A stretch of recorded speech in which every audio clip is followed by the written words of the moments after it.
saying 18 months, but it's been 6 months since that's really gone about. So this plan has been 2 years in the making, and it's a new way of looking at, this is basically looking at federal land and looking at Forest Service land in particular, and finding a way that is not just going through the typical NEPA, National Environmental Policy Act type of stuff, is you get a lot of the planning work done beforehand, do a collaborative process, try to get as many people in the community involved as possible, and then also, try to work out a lot of the issues before you even enter NEPA. So hopefully when you get into NEPA, a lot of the things that are in a plan can go through relatively quickly and start actually getting done on the ground. So we're excited about the plan. I've been with Pickens County, but also community development has been involved with the planning process. So, and the city of Aspen has been really involved, and ACES has been kind of the driver. I mean, it started with For the Forest. For the Forest really started this cooperative plan process, and then they melded with ACES, and ACES has taken over since then and has really gotten us to this point. So I really do want to thank ACES because they have not only spent a significant amount of funds to get to this point, but they also have done a significant amount of work to get all of this stuff together. And so one of the things I want to do here is this is just the acknowledgments. I mean, this is a way to show who's been on the planning team, who's been on the focus group, and kind of, trying to deal with all these people all these groups and individuals that would have a stake in the overall plan, and how would you want to manage this incredible place that has amazing recreation opportunities, but also is, Aspen's backyard. So aesthetically, ecologically, it's really quite important that we look at it in a larger context. And the reason why, Pickens County and the city of Aspen are sitting with ACES trying to deal with this is that the city and the county have spent significant amounts of money on purchasing more of the non-federal parts of Smuggler Mountain and Hunter Creek. We've spent decades of acquiring parcels like the Wilkinson parcel and all the other pieces of Hunter Creek, little things in Hunter Creek, little inholdings. We always think we got the last one, and then naturally we don't. But then we keep on going and try to keep that going where we keep this whole area in public hands. And so what the city and county have done is that we've created a management plan and a forest management plan for the lands on Smuggler Mountain. And we own, between the two of us, about 280 acres in that area. And we have begun significant work on those areas for forest health, for fire mitigation, and for recreation. And so with the amount of money that we've already spent on that, it's nice to do projects on 250 to 280 acres, but to get to an ecosystem scale of projects, you need to look larger. And you need to look at, you can't stop it at a funky border. And I can show you that kind of border. Here's the planning area. And to give you a kind of of course this laser pointer is not working right now, but try pulling out the, pop that out and see. Hey, cool. So here's Aspen. The city of Aspen's right here. Here is everything in this lighter green. Sorry it's not showing up so well, but the lighter green is all the public lands that the city and the county own. There's some holdings that we've been able to purchase over time. And here is this planning area that we have taken on with the Forest Service, ACES, and the city to kind of look at this overall area. And if you see this is nice. It's great. We've done some really great work. And some of the projects have been more on the test type of scale to see what will really happen. And we're also trying to get the public to understand about forest health. We're doing a ton of outreach on the projects that we're doing. We put interpretive signs with the help of ACES up there. And so this is, a natural would be, magically, the forest doesn't change at these boundaries. They're all the same. And there's such funky boundaries, you never know. You could be on the downhill of a trail, so you would never know that you're crossing into Forest Service land. And honestly, most people don't care. It's public land, it's a trail, or it's public land in these areas, wildlife doesn't care. And so why wouldn't we look at the overall thing together? And it just makes sense to look at this whole thing together, and all the trails that are in here and all the habitat types could be looked together as one. And the reason why we also look at this is it's kind of the wildland-urban interface. And we don't have a direct line to show what a wildland-urban face is, but it's basically everything that interfaces with all the residential and the city of Aspen. And so trying to realize that in this wildland-urban interface, especially for forest health and forest kind of projects that we can do on there, we can't just let nature take its course here. Humans have been involved in this area for hundreds of years, or about 120, 130 years since since the Silver Rush. And so humans have significantly changed this overall area. And so now we have to look at it going, what can we do to make sure that these areas are moving along as naturally as possible, but also realizing that you're not going to get disturbance the way it used to be. We're not going to be able to allow a fire in this zone right here. It is too close to Aspen. We've worked with the fire district, the Aspen Fire District. It's just too close to Aspen. This is not an area where you're going to allow natural fires to take place. So the only way we're going to be able to deal with our disturbance-driven ecosystems is through some types of human intervention. And so we have great projects within this overall plan, and I'll run through them quickly because I went through this with you guys about a month ago. But, we're going to do fire management's a big one. This is a major issue. I mean, it's nice to see the snow today, but the reality is we're down. We're definitely down in precipitation by significant amounts. And, last year, I think the community did a great job of not starting any human-caused wildfires here. But with 2 years of pretty significant drought, this could be a different year. And so what we're looking at here is trying to set the area in this wildland-urban interface up to really be able to handle fire and not worry about it, because one of the goals is to, in the areas beyond, is to allow fire. It would be great in the future if you could take care of the lands within the wildland-urban interface. It'd be great in the future to be able to let fires go. And either some prescribed burns or actually natural ignitions. But we're never going to get to that point unless we do some work, especially in fire management in the wildland-urban interface. Yeah, go ahead. Recreation's a big one. Everyone knows that this is the backyard, Smuggler Mountain itself. It's one of the most heavily used recreation areas in Aspen.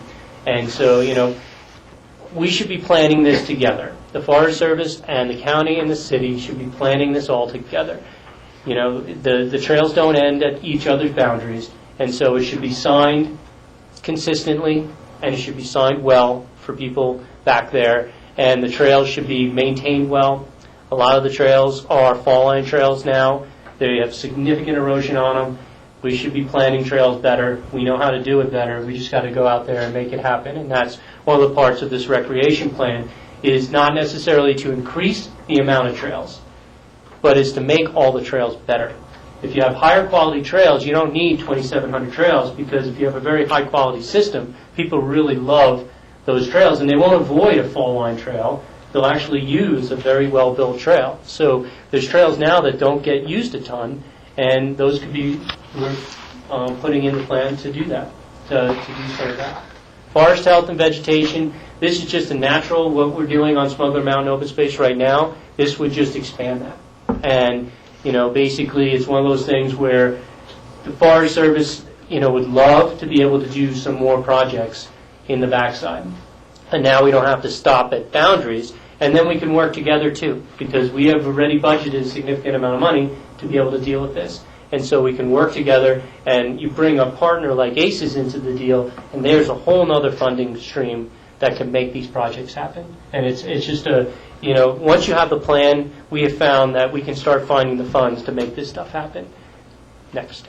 Wildlife habitat, if we start doing a lot of the forest health stuff, a lot of the wildlife habitat, we had wildlife biologists and foresters involved in the overall creation of this plan, and all of them agree that, having one single-aged species, a single-aged forest, is not going to provide the best wildlife habitat. We need multi-aged stands, and we need, multi-species growing in this area. And one of the ways to start doing that is what we've started on Smuggler Mountain Open Space. Hit that. Education's a big one because it is the backside of Aspen. ACES is one of their big missions is education and really teaching people why this area is so important to Aspen and why it's so important to wildlife and why the forest is so important. ACES has done 2 outreach things recently. I think you might have received some in the mail if you're an ACES member. I just received it. And it's really just trying to explain what's up with the forest. What do you see back there? What are the issues? And trying to get this to be in people's minds that it might look green, it might look beautiful, we might escape the beetle, and that's fine, but it doesn't mean we just walk away. There's things that we can do. And then the infrastructure. Obviously, there's roads back there. There's water, roads, there's telecommunication lines and stuff like that. And a lot of this plan will also help protect that infrastructure because, part of Aspen's drinking water comes from Hunter Creek in that area. And so, whatever we do back there will work to really improve that and not hinder any of that. Economic development's another big one, with the Forest Service especially, trying to create not products out of this. Can biochar be incorporated in here? ACES has been working really hard on trying to figure out the future of biochar, and I could go into it for hours, but we'll come back and talk about it once we get that a little more dialed in. But it provides some opportunities, economic development, and the biggest one is we're a tourist-based economy here. And having a forest that is well maintained and it's protected from fire and the recreation system is absolutely world class. I mean, that is one of the biggest things that we need to do here and that brings the economic development, and people know where to go and they know how great the trails is, and we're really protecting that forest and doing some work on it, and then potentially in the future allowing some of that fire to happen further on. I mean, we're just going to have a healthier forest overall. And then moving forward, right now what we're here today is to really get you guys feedback. I want to stop talking and let you guys talk. Well, first I might want to see if any of these guys want to say anything. But, right now where we're at is since our last meeting, we did another open house. And at that open house, we tried to present this plan to people who would come. It wasn't heavily attended, but we did get some. People are excited about certain facets of this plan. They're really excited to see certain facets of the plan. And this is not the end of public comment. This is another start of public comment. And so what we're looking for today is just some direction from the BOCC to see if we could be a project proponent of this overall plan and move that into NEPA. And then in NEPA, we're going to figure out these issues. There's a lot of discussion items here. There's a lot of things in this plan, and we've worked really well with the community, and some have shown up since then. And so, we've worked really well to try to address all these issues. They're not all perfect consensus. Not everyone's just dying for all of this to happen. But what we'll find out in NEPA is what do we have consensus on and what we don't. And then, we could do separate NEPAs for them and really flush out the details. So this is kind of a beginning after doing 2 years of trying to flush the issues out then. We'll see which ones we can move forward really quickly, and then which ones need a little more time and need to go into their own NEPA to do that. So before done, I would just like to see if any of these guys wanted to say something quick on the overall plan, and I'll stop talking. I'll say something very quick. There is one private inholding within the area, but we've met with the representative, John Mulford, and there are no issues. So if that comes up, I want you to know that we've looked at it and we've explained the whole process. If anything, that's going to be a benefit to this property owner. It's the one you showed. Right? The other thing is, everyone's got their agenda, and ACE's agenda is consensus number one. But the education, the wildlife habitat, and the forest health, I mean, that's our agenda. I mean, if you know where we're coming from, we view that as that could be the best outdoor classroom in the valley as time comes. So we hope you'll support it, and we'll answer any questions we can. Anybody else? Stephen? Yeah, I think Gary did a great job of saying how our collaboration has moved forward. And this has already gone before, has this gone before the city council? Yes, it has. And they've given their blessing? The city council hasn't given it their final blessing. They wanted to see the results and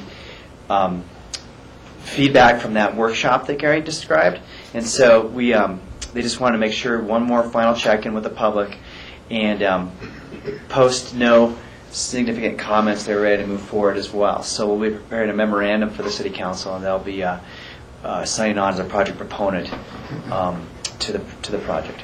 And then the Open Space Board did recommend to the BOCC that we sign on as a project proponent at their last meeting. Yeah. I'll just make a couple of comments and I'll turn it over to the board for questions. But there's an old adage that I quote now and again when it comes to community process and the success of the community process, and that is you go slow to go fast. And I think what you've shown here with this process is that's exactly what you've done. And you've really engaged the community. You've taken a tremendous amount of time and thought to gather inputs, and now that hopefully will speed up the next step of the process, which is actually the NEPA process, which tends to take a long period of time as well.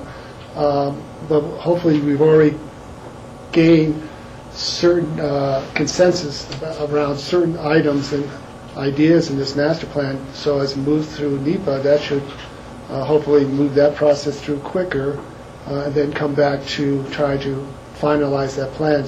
So do you have any idea in terms of the length of time that might take when you actually start to put together all the pieces and actually start to drill down and come up with a specific master plan based on all these criteria and objectives that you've listed today? I mean, honestly, Chris has been working with the Forest Service, and Martha Moran, who's a recreation planner, she's here too with the Forest Service, and so I'll leave it to Chris to tell me, it's not always easy. There are specifics that are delineated in the appendices, which you really have to would be difficult. I mean, it's a long, time, because this is short. So we do have a lot of that drilled down, and the question is the priorities and how long is the NEPA process going to take.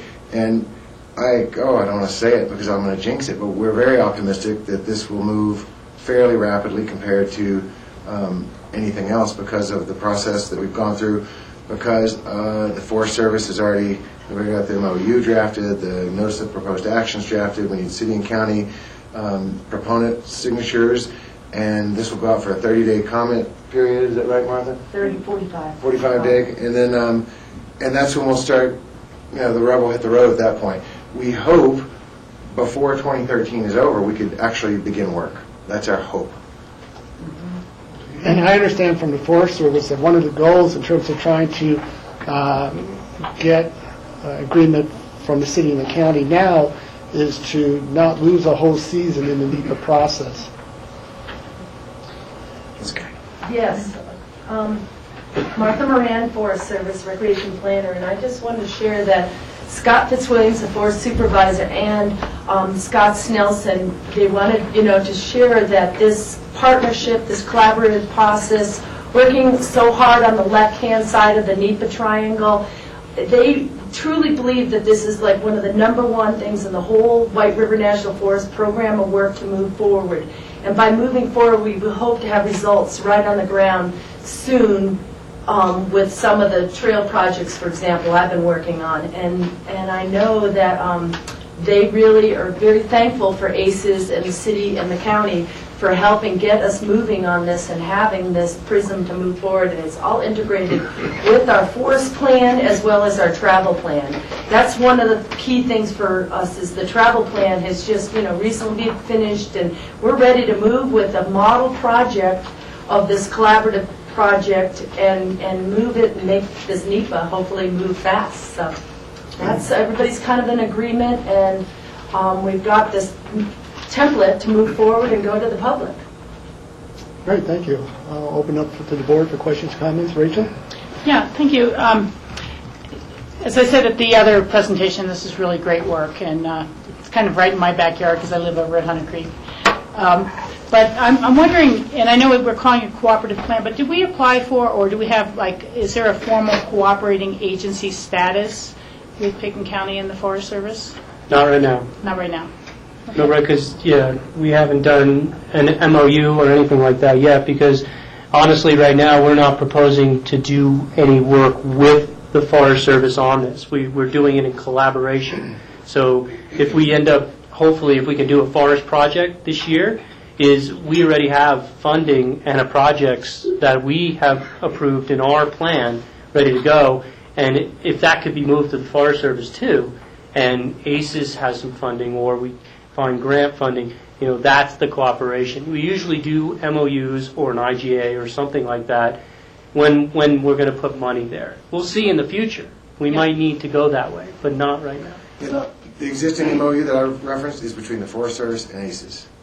Just for clarity. I would suggest, Gary, that we, excuse me, really spend a little time with Ellen Sassano and maybe even John Ely and talk about whether that's a relationship, that kind of formal cooperating agency we want, more than on just this process, but on other processes and land use plans that we end up working with the Forest Service on. It's something I've been, tossing back and forth, and we've never done it, but a lot of other counties talk about the value they have found in having that status. And I think that's a great idea, because Ellen's been part of this process from the beginning on this one, but that is a great idea, because what we would love to do with this plan is to be able to do this in other areas of the county.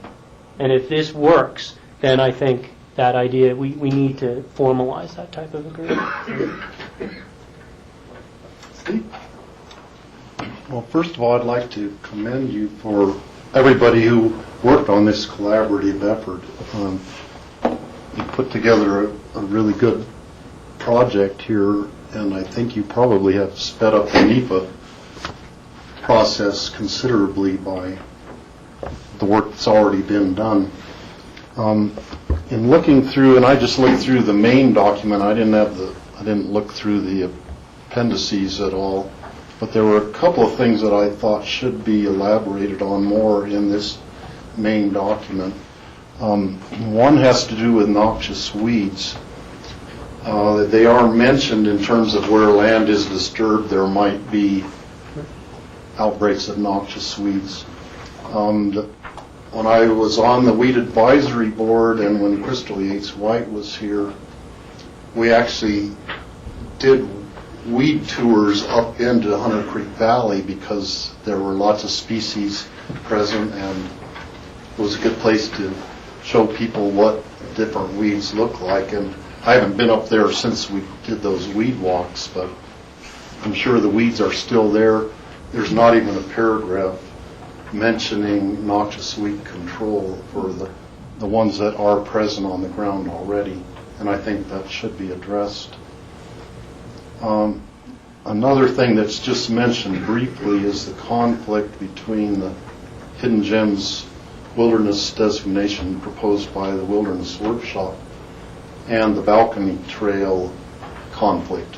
That has it's We've been working kind of, on it's an either or kind of a discussion, and I thought on the maps it would have been good to delineate where the proposed Hidden Gems wilderness boundary sits. That could just be on a map showing that, and I think that would help. And I realize that's going to be a matter for a lot of discussion as we go forward. The only reason why you don't do the maps is because it's being directed by an outside group of that. But the Wilderness Workshop has been a major, partner in moving forward with this. And I realize that. And we do have that. The balcony issue is, it's an issue, and that's why in the plan we don't mention balcony at all. It's all about a trail potentially on the south side of Smuggler, and that would then go to the NEPA process, and we'll see. That might, some of these things might go, and some of them won't. And that's why we want to move it to that process to say, is there, what kind of process do you need to make that happen or not? And so, those are the things that NEPA really will tease out, where the cooperative plan is more of trying to put that all together. But the noxious weeds, we do mention it throughout, but we, in the more technical analysis. That's what I thought, yeah. maybe in the appendices you talked about that more. Well, and the Forest Service is supposed to. Part of this plan is not to address things that the Forest Service are supposed to be doing on their properties now. So, Wayne Ives and the Forest Service has been part of this saying, and Charlie Hopton, who came to the last open house, has been pushing extremely hard to deal with that area of Hunter Creek that you're talking about. And so, But I think that's a spectacular recommendation, though. I agree with what you're saying. And ecological health of a forest incorporates non-native vegetation. I think it's easy to lose sight of that. So I think we can address that very easily in the plan. It's a good point. I would hope so. Another couple little things. When I was at some CCI meetings there, I came across some literature about a machine that grinds up rocks and lays out a really nice road base as the end result. And when I look at the picture of the Smuggler Road going up the real rocky part of the Smuggler Road, it looked like the ideal place that, if it was desired to end up with more of a gravel and a fine gravel and fines kind of a road surface instead of a real rocky, bumpy road surface. That machine would be ideal for getting that end result, and I could get you the literature about that. If you can get us the machine literature, that'd be great. But Smuggler Mountain Road right now is a limited service road, and in that designation, it's not meant to change the nature of that road overall. Deal with the erosion, deal with some, there's major ruts on the road. And Road and Bridge, Pickens County Road and Bridge has done some work on it last year, and so they will continue to help us deal with that. But I can get that I want that literature to you. for a lot of the different things. When you mentioned improving the trails, Right. So you could close 1 3/4 mile trails you were talked about being potentially closed, and improving the others so they're more user-friendly and people really want to go on them. That would be one thing to consider, improving the surface of the Smuggler Mountain Road. I agree. I'd love to get that. Other comments, questions? I would support moving this forward as a project partner. Is that the correct term? Proponent. Yeah, project proponent. Okay. Concurrence with that? Right. Yeah, I just want to again applaud ACES for really taking the lead on this, and the Forest Service and the city and the county to work together and form a great partnership and be a great model. I would hope that that our other public land agencies, the BLM, could look at these processes and how effectively they could happen in terms of looking at other parts of the county that we're concerned about with similar concerns. Agreed. So thank you all for attending, and Thank you guys. good luck. Thank you. Thank you so much. George? Yes. Just to clarify one last thing, I really appreciate Steve's comments and his insight from his experience with the weed board. Is that something that needs to be addressed and added to this before going into the NEPA process?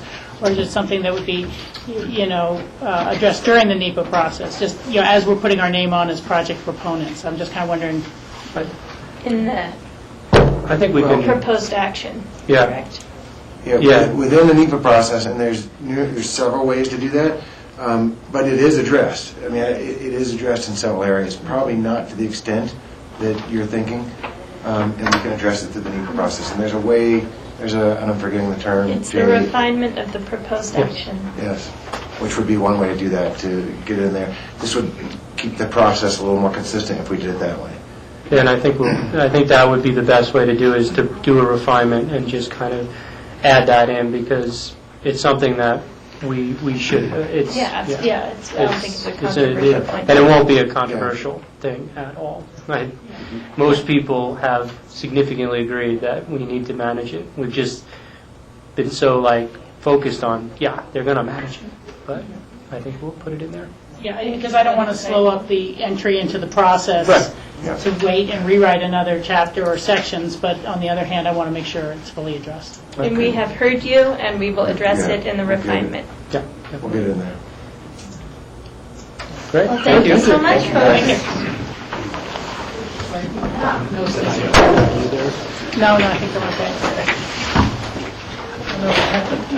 Fencing for We've been treating, just thought I'd share with you, we've been treating them there, and I saw them last few years, but what I did notice in the plan, talk more about treatments after actions versus looking at it all, like disturbances and stuff. When there's disturbance, I mean, the seeds are in the ground there and disturbance. Yeah, and I know. That's definitely addressed, but maybe we didn't address its current conditions. Yeah, I think thanks, yeah, their you bet. intentions are, quite good. They want to, obviously they want to make. See you now, thank you. But they want to, they're excited that might. I was just wondering. Yeah, it's needed to get out there. Good for you. Thanks, Chris. Printer broke, so I'm going to use the... Slapped on the wrist and sent it here either way. How about you? It's like knocking me out. Yeah.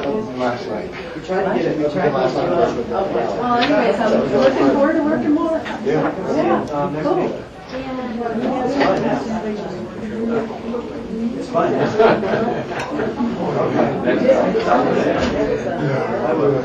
That being guys, George, I have a follow-up on the rack for you. Yeah, we could talk later. Okay, I just wanted to let you know that I did ask, are you still looking to do a local rack? Because there is a state rack now going. So, just wanted to, thanks. Okay. We're going to continue with our meeting here. Next on the agenda is a discussion on our upcoming retreat, and John will present this to us. Yeah, thank you, George. And I just wanted to set aside a little bit of time today to talk about what we're thinking about for the retreat and make sure it's on track with board expectations. I had intended to print this out for you, but our printer became environmentally conscious at the last minute, and I couldn't get any paper out of it. So, You want the light off for this, anybody? So there's really, I think, two things to go through. One, I just have a very rough outline right now of what we're thinking about. I've had an opportunity to visit with George about it, but what we're thinking about structure-wise, I want to walk you through that. And then I think we have some scheduling concerns that have come up since last time we talked, and I want to be sure we have some time to address those. So real briefly, as far as the agenda goes, it will follow a format similar to what we've done in past retreats, in that we'll start off with a continental breakfast. We'll be sure to have a protein item in there for you, Rachel. Everyone needs protein. I'm slow but trained. We don't want them all to be asleep in the afternoon. No, carbs. Kind of the standard welcome and review of the agenda. And then the first meet is us getting into communication styles and our working agreements. We actually have taken down the framed working agreements right now to review them. But each year, the board spends a little bit of time talking about what the expectations are for how we're going to work together. Over the past 2 years, with that discussion, we've incorporated a discussion about what our different styles are in terms of how we present information, how we receive information.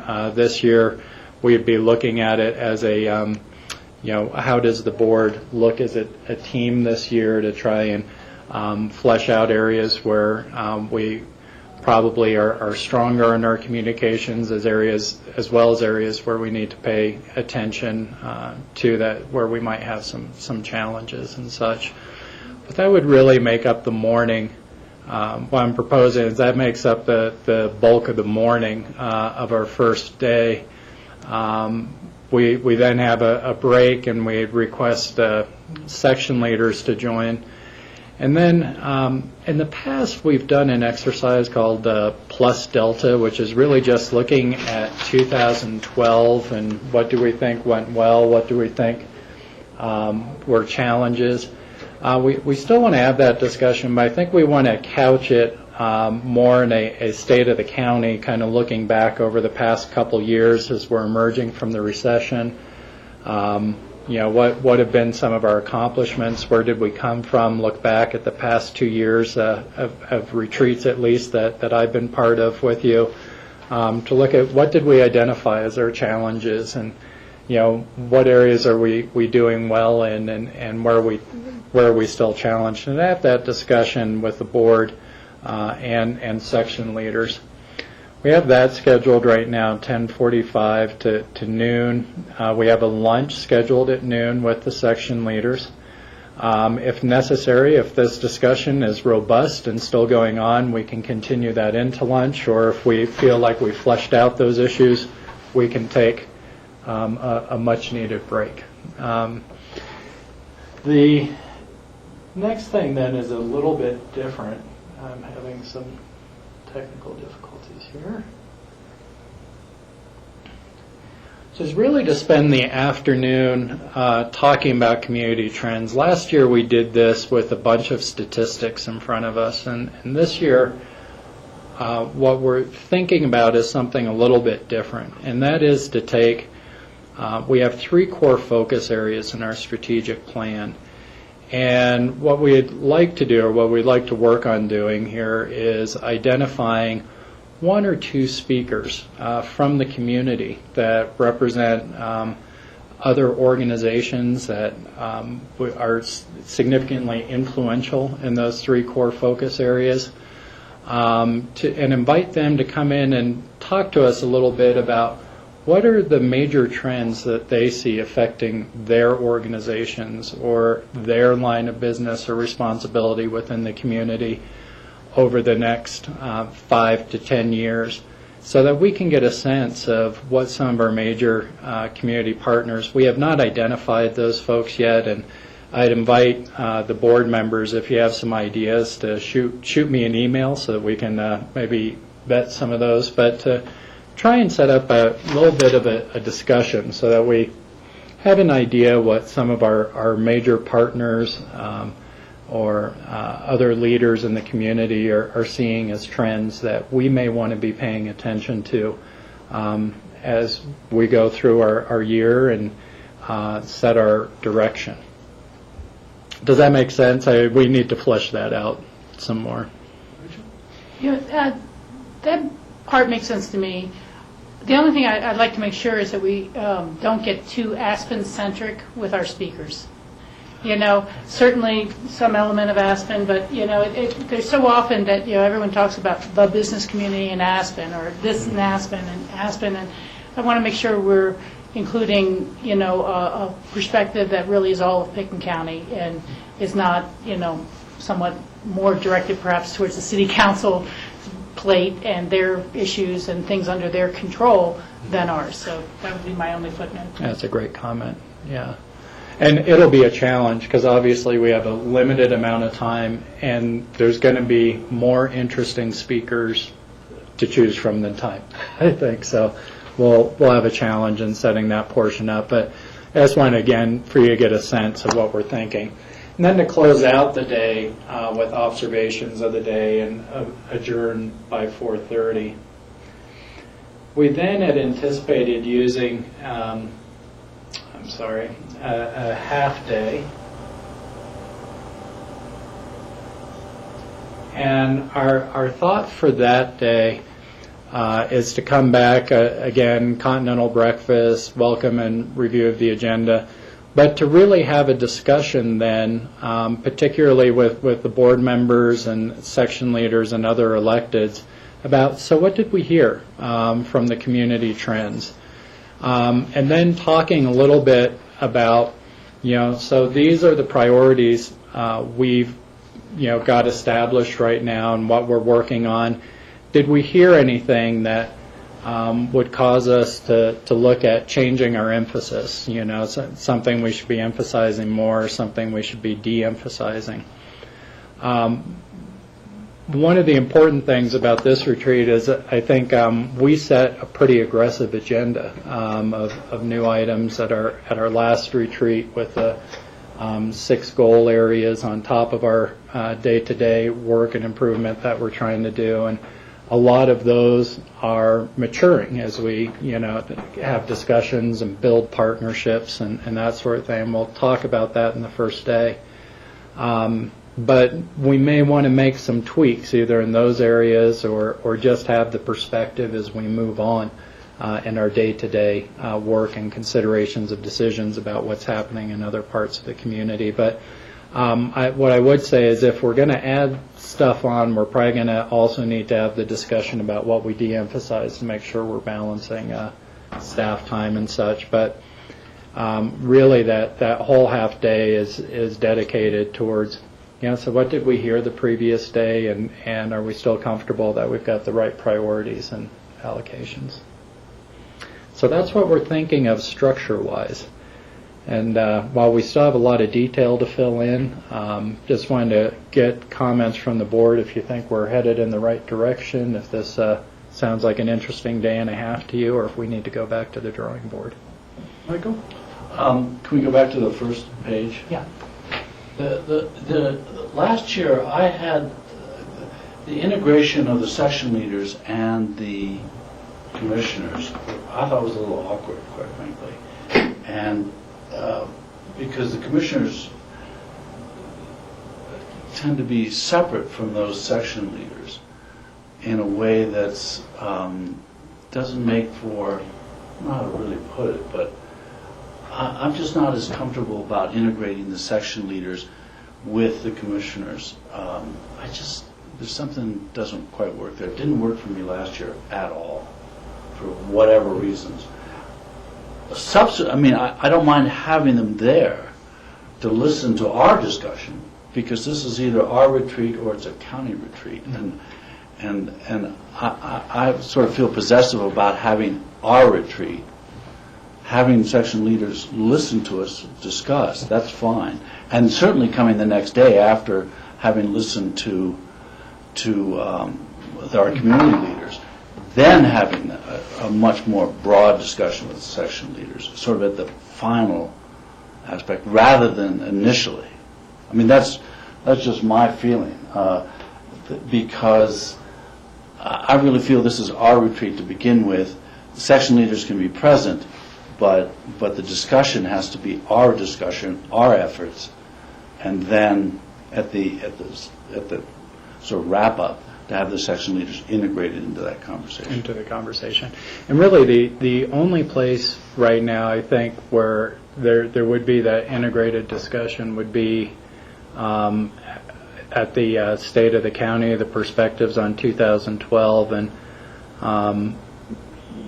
depending on what the board's feelings are, what we could easily do, because we're going to have a staff, we're going to do a section leader retreat for the first time going in. And see, I think that's actually very useful, because I don't think that it mixes very well. I think having separate retreats, then having a synthesis discussion at the end of the process. Well, and we're going to do a similar exercise, the perspectives on 2012, and what may be useful there is to just share those with you and let the board have that discussion on your perceptions of 2012. But you know what the organization's thinking, and then it gives the board more time to just have discussion as a board. I do think it's useful for the section leaders to be in to hear that discussion so they understand what the perspectives of the board are, and each of us maybe sometimes picks up on something a little bit differently, and it gives us something to work with and go back and talk about how can we do a better job for you. Because the discussions we had last time, I mean, how many people were there? There were 20 a lot of people were yeah. there. And I find that awkward to carry on really substantive discussions, certainly amongst ourselves. Then you add another 15 people that are sort of part of that discussion. That doesn't really work. I just don't think we make much progress as a separate entities coming together with those perspectives and then sharing those perspectives to see if they're just different or the same. I mean, I think internally there are probably different perspectives. We don't actually focus that much internally. That's actually your job. That's why you're hired. So I would rather, and our focus is outside of those internal struggles for the most part. So I just, that's my perspective. I won't take up any more.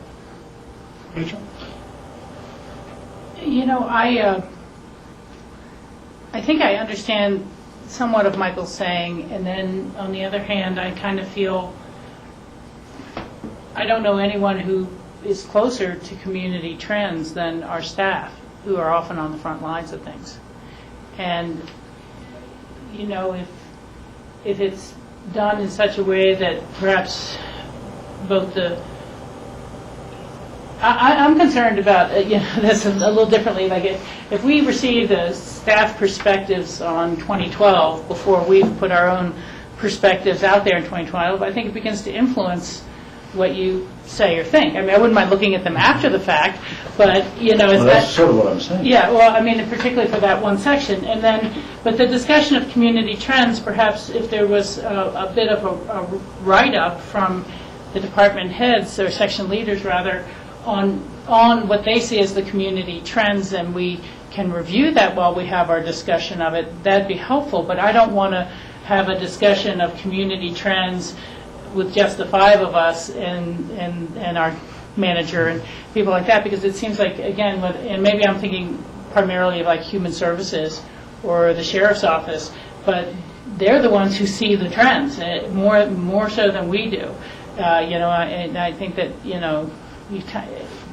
speaking for myself, the more you age, perhaps you get stuck in a mindset or perspective of things you had 5 years ago, rather than really always constantly churning over and adapting. I mean, just my experience with smartphones tells me I'm not as trending as others are, and so I really have a mixed feeling. Again, I respect what Michael's saying, and I do think he's right. It can be a little bit of a broad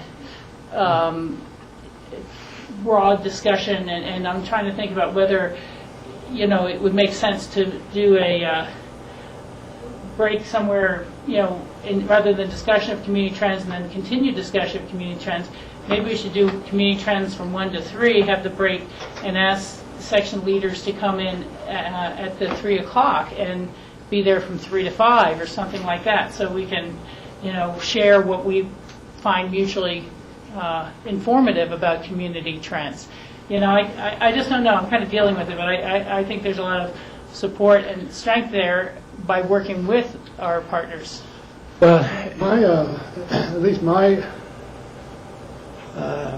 vision or impression of this discussion of community trends is based on one of our goals from last year, which was to try to develop more effective processes for outreaching locally, statewide, nationally. And so the discussion of community trends, I feel, is valuable to hear from the community members and have a roundtable discussion about that. And then the following day, the second day, is where I would agree with Michael, is where I would see then discussing what we heard from the community members, tying in with staff's impressions of community trends, sort of melding them together and then trying to decide where we need to go from there. But I really see this section as an opportunity for us to have a discussion with our community leaders versus having staff in there at this point.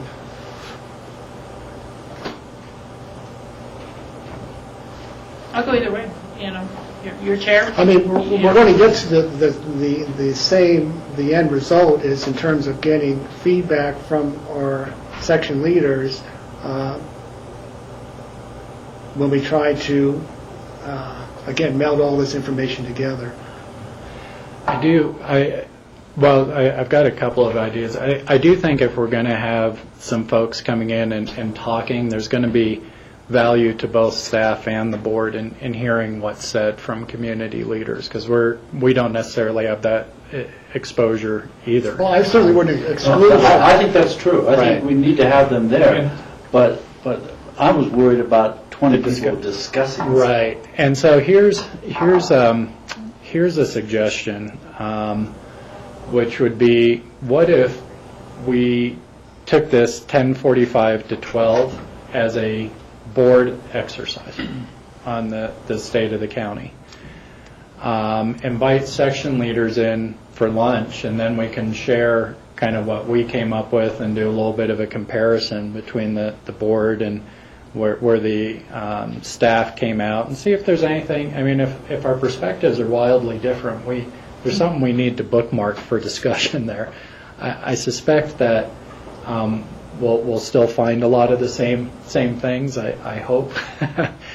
And then I see this really as, depending on how we set it up, and we've got to spend a little bit more time setting this up, but really having our community partners in, talking more, and kind of being a Q&A,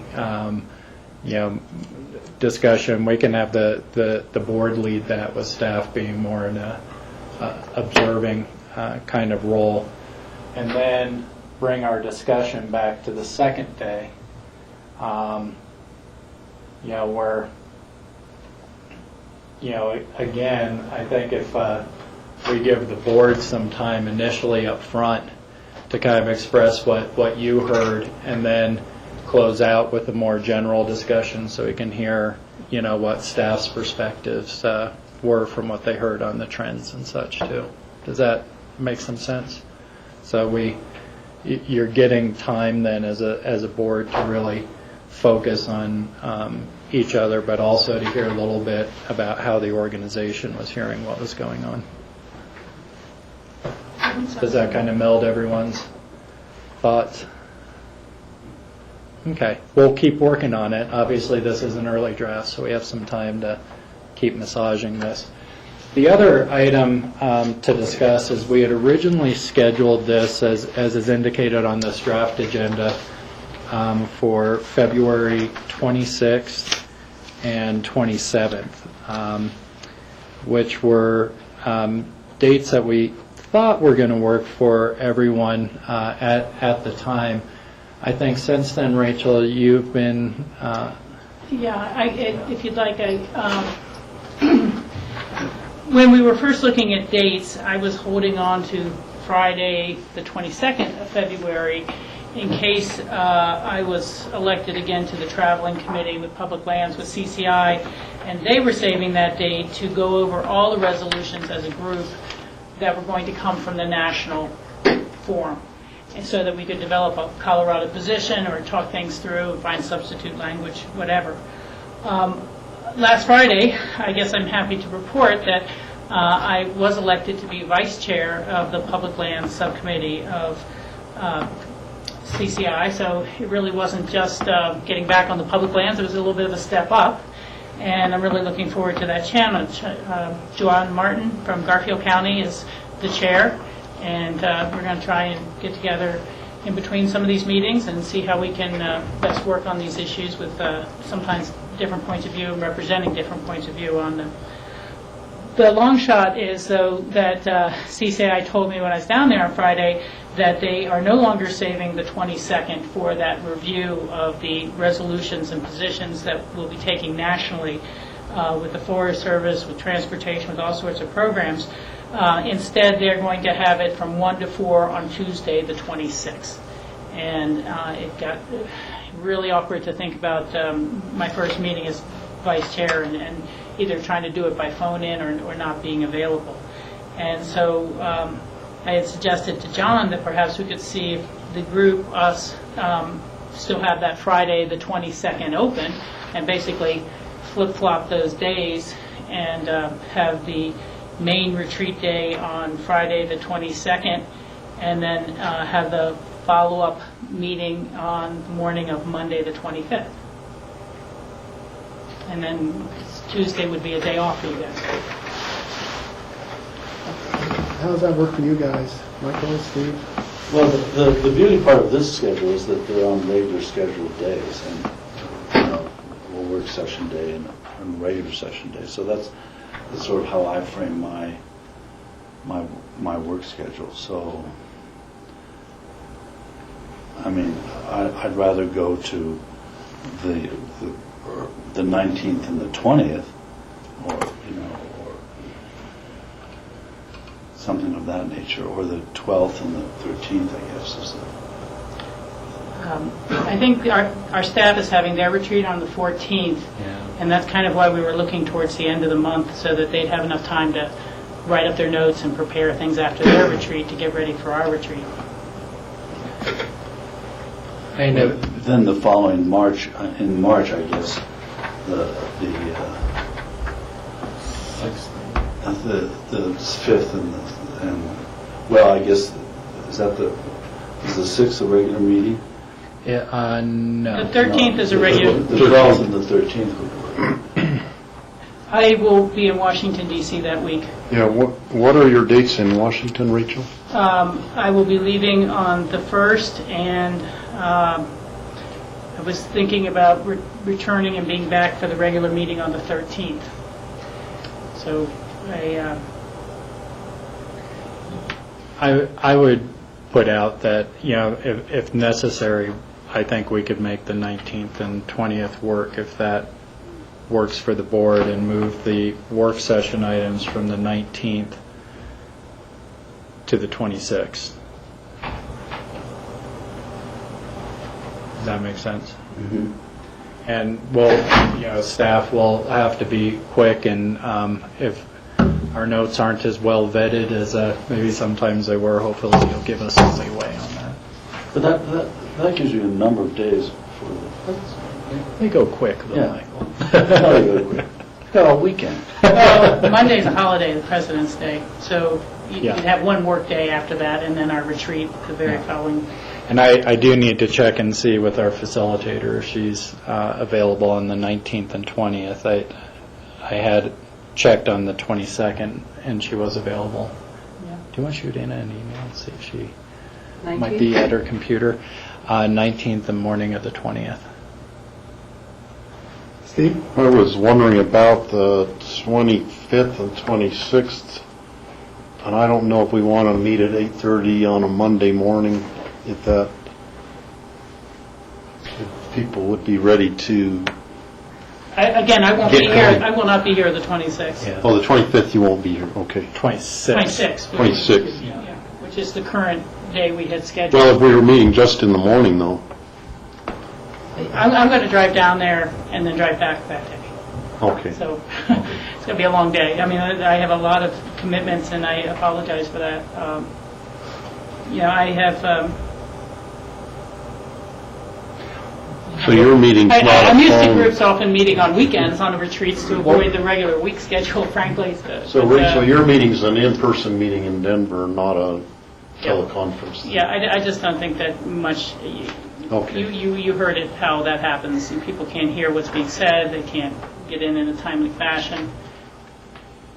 Well, why don't you let us work on the 19th and 20th with our facilitator? That's the key question, is And she'll if be that available. doesn't work, then the next alternative might be Friday, the 22nd, and a Monday morning.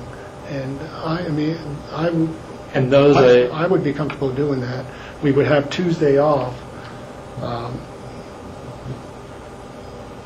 In some respects, I actually kind of like that. I kind of liked having a Friday and then having a weekend to sort of digest and think about all this, and then coming back to revisit it on Monday morning. So for me, it's not a problem. But I think the key issue is when Anna is going to be available or not available. Well, I know she's available on the 22nd, but maybe what we can do, if it's okay with everyone, why don't we set the 19th and 20th as our first preference? And if not, would it be acceptable if we're not able to make that work to go to the 22nd and 25th? know, Michael, that's not your It's preference, not my could you make preference. it? I mean, and I can't tell you right now, Okay. for sure, but Let's see if we can get the 19th and 20th to work. And we'll keep working on the agenda and the... Because we don't want to get too far down into the year, into mid-March.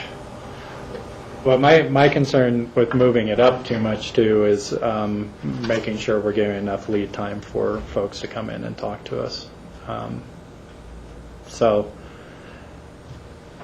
mid-March starts to get pretty late into the year, but it's not, that's when we did the retreat, I think, my first year here, because I was still figuring out where to hang my coat and such, and that worked out fine. So it's not the end of the world if we push back that late. February is a little bit more ideal because you haven't lost that whole first quarter. And we're not extremely busy right now in looking at Exactly. future agendas, and who knows how March might fill in. Yeah. We're more likely to have scheduled conflicts the later we go. It's challenging enough now, right? So, okay, let's see if we can get the 19th and 20th to work. Okay, that's it on the retreat. So next is a break. We're a little ahead of schedule, which is fine. Do you want a break, or do you want to go into the MOIs right away? We could probably finish early today. What would you is the executive session, can we have that at earlier, or are we stuck at 4? Now, the real issue is the posting 24 hours in advance. I know we had looked at the ability to do it in the morning, and we weren't able to do that. I think we can call the special meeting early, Michael. So if we keep this accelerated schedule, we're not going to have to then take a break for an hour and come back at 4. That's all I'm concerned about. What is the property negotiation? So can we name the property? Just says property negotiation. Well, I don't want to name the specific property, but I could put a little bit more detail around it. Yeah, when we go into exec, we can do that. Yeah. Yeah, okay. So the question is, do we want to take a break now, or do we want to push forward? Well, I'm all for pushing forward if we can have the earlier executive session. Okay. Yeah, I'm for pushing forward. I think you guys remember a couple weeks ago I had asked that if we could end this one earlier than later, that'd be great, because I have to drive to the Denver Tech Center tonight. And you had told me, Michael, just feel free to leave a meeting early. So I was really surprised to see that we didn't meet earlier and end earlier, and that instead we're going to 5. Okay. So next on the agenda will be MOIs, and what do we have, John? Okay, well, the MOI in front of you has to do with one of our affordable housing units that we bought down in Basalt. It's the 104 Devon Court unit. And at the time that we were purchasing that, we had a discussion about how we were going to use these properties.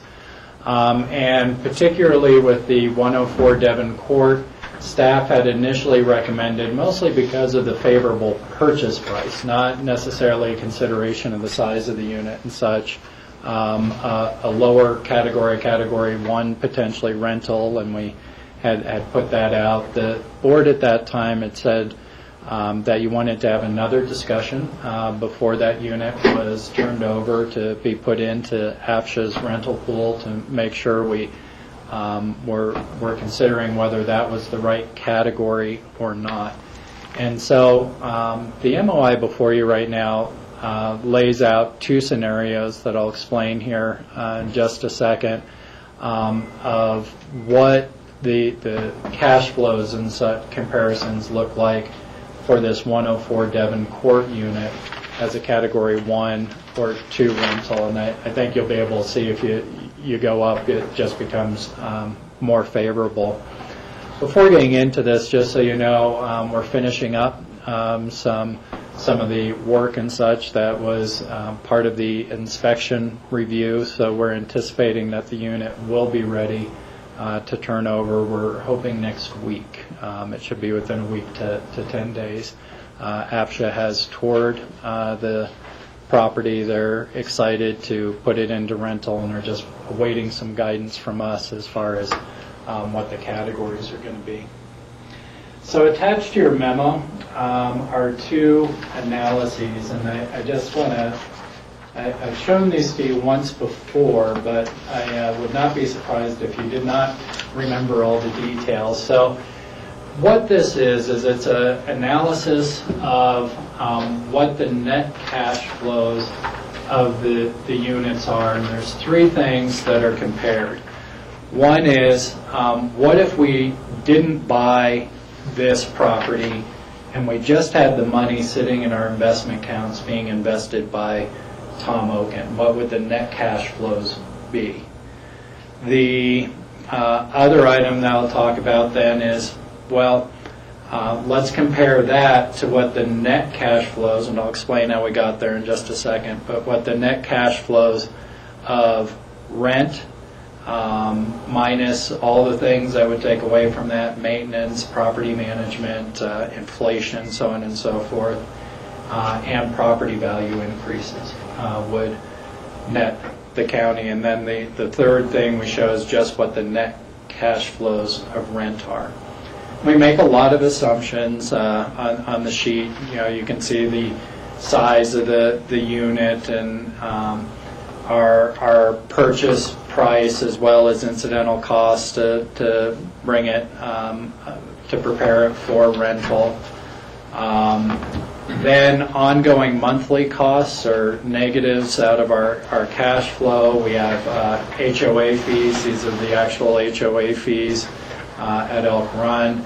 We have an estimate of property management costs. This is assuming that APSHA is doing property management for us, which they've agreed to do, and they do that at 5% of the rental cost.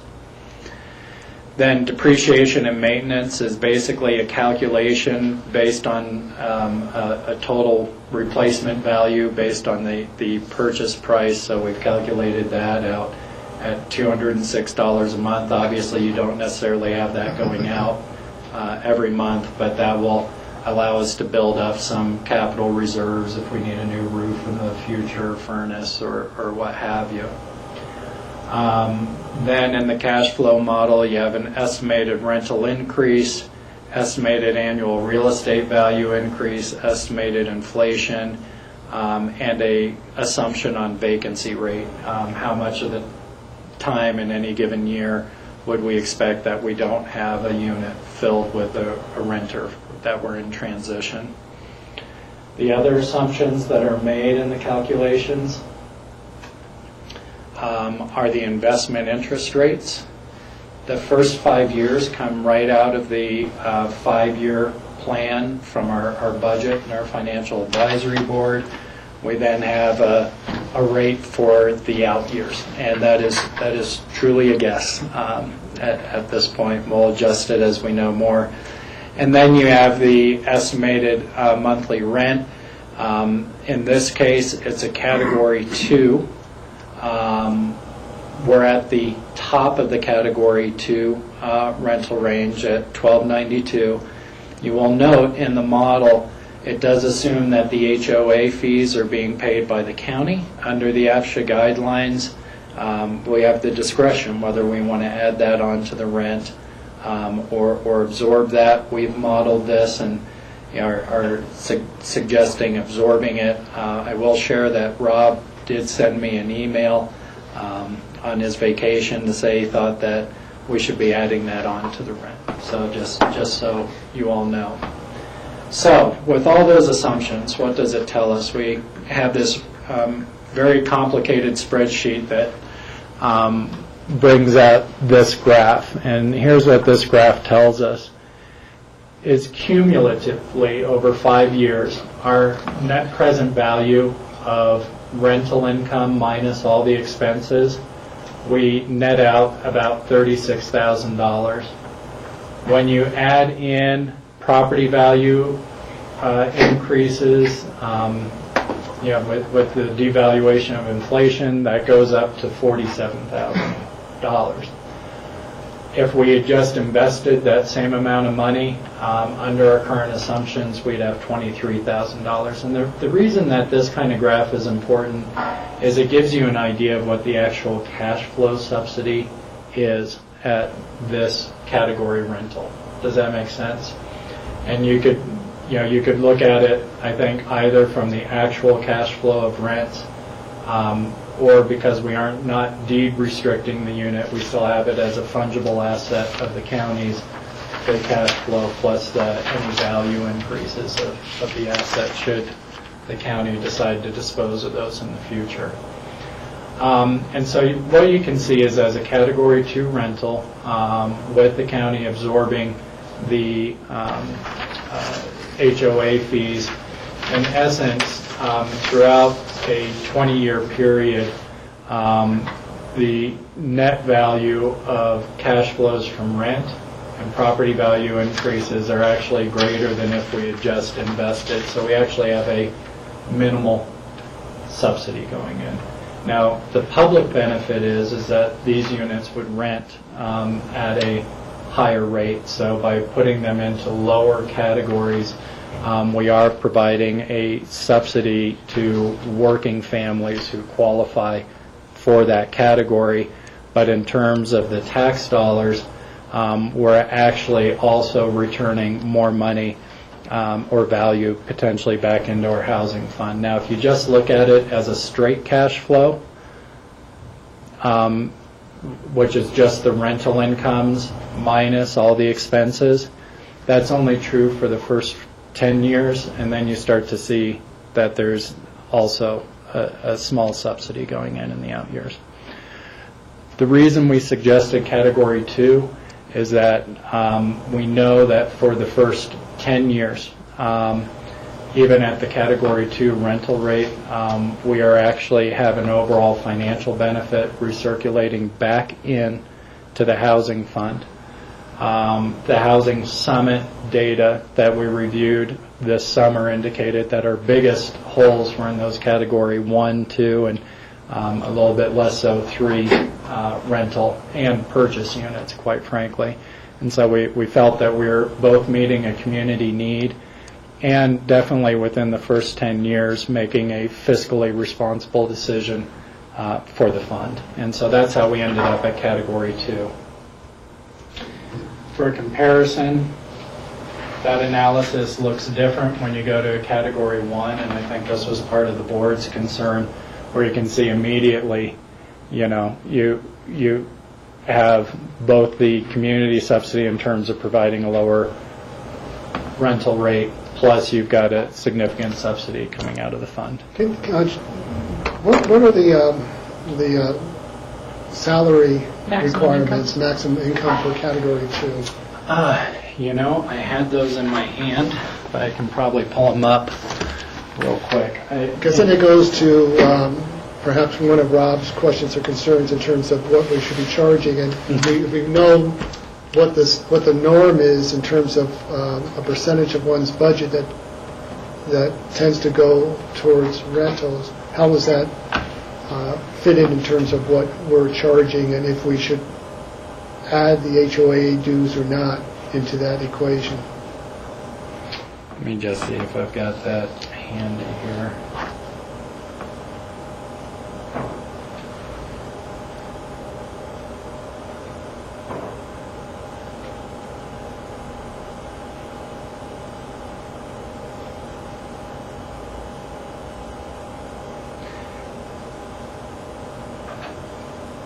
So George, what I'm showing here, and I'm sorry, these may be last year's APSHA tables, but so at Category 2 with 2 dependents, what I'm showing here is a maximum income of $68,000. I believe that may have gone up.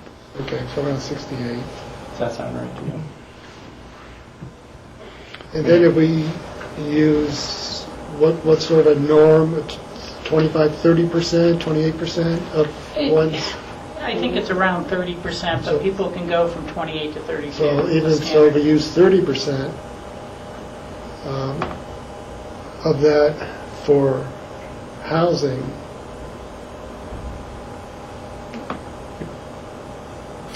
Oh, you want me to do that calculation? Yeah. Hold on a sec. could probably I do was it. looking on the web to see if I could So, find the... Well, it would be 68 times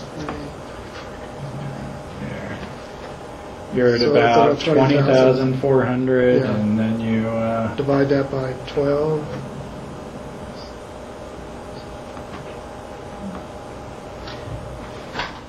$1,700. So this, So, okay, so. but the ASHA guidelines are consistently, I think, because I remember doing this math at one point, I don't have it right in front of me, but it is consistently below that 30% range. All right, so it was just I was curious about that, Rachel. Yeah, and the 68,000 is if you have two dependents. And it's a maximum income. You have an income for a couple that has no dependents, and then for each dependent, you get a small bump up on income to accommodate the fact that they're a dependent and not earning income and costing to raise them. So, it's really hard to say that whoever wins the lottery on this unit is going to have two children for sure. So they might have a lower income of 62 or 64 and still have maximum occupancy. Well, and I should note too, that's really $49,001 up to $68,000 is that category. Yeah. So we were taking the maximum income and comparing it to That's that. a good point. I guess there's two questions here, or 2 points for discussion. One is, are we in agreement that we should be going to place this unit in a Category 2 versus a Category 1?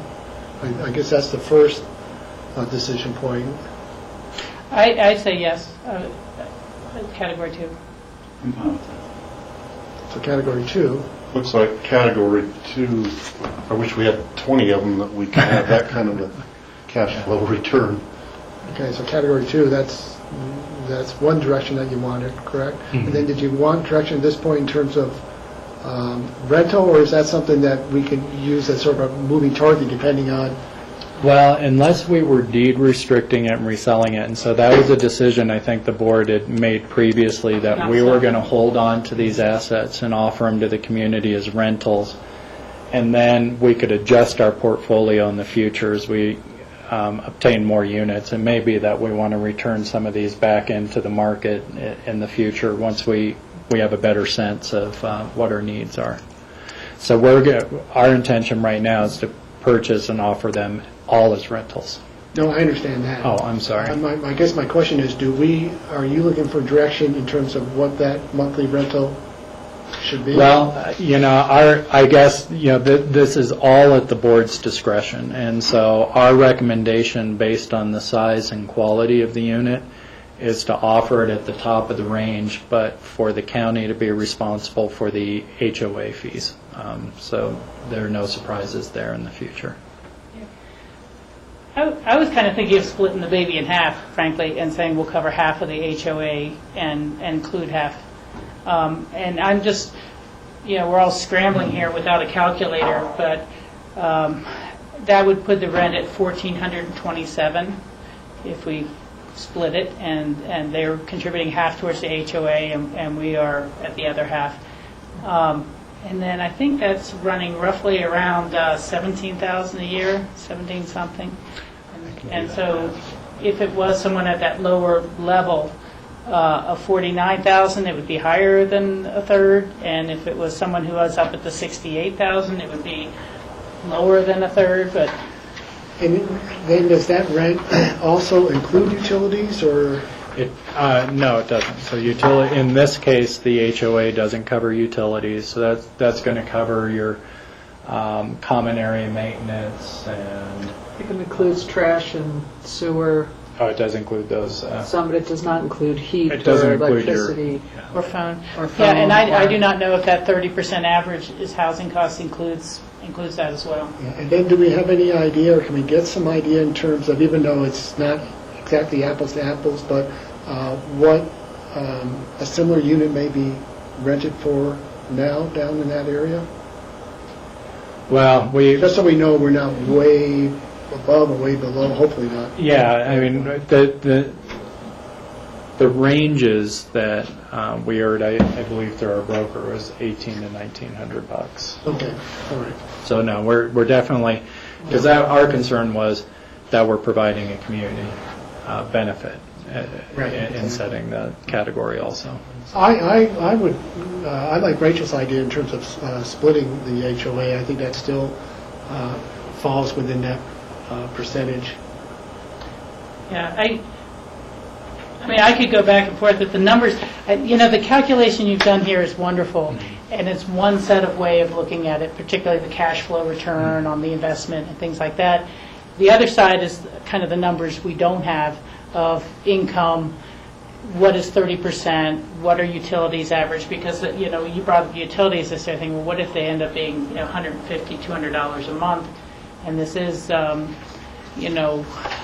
some extent, your employment in Picken County is part of the criteria, so it's likely to be a commuting family, which adds additional expense one way or the other to get to their employment.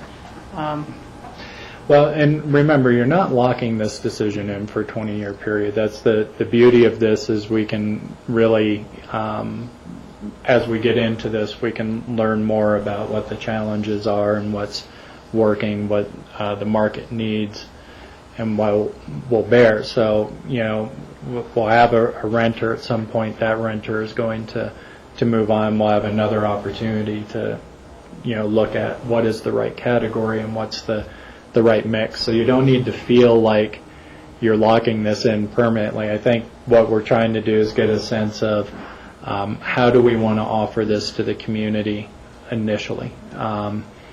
And what we do know is that our gaps are in that category 1 and 2, and so this starts to fill some of that hole. And so our compromise was to run it to the top of the rental range, and then have us be responsible entirely for the HOA fees. But again, we don't know who it's going to be, and I think to answer the questions that you all are interested in, you kind of have to know what the individual circumstances of the renters are going to be. We won't know that till we have them.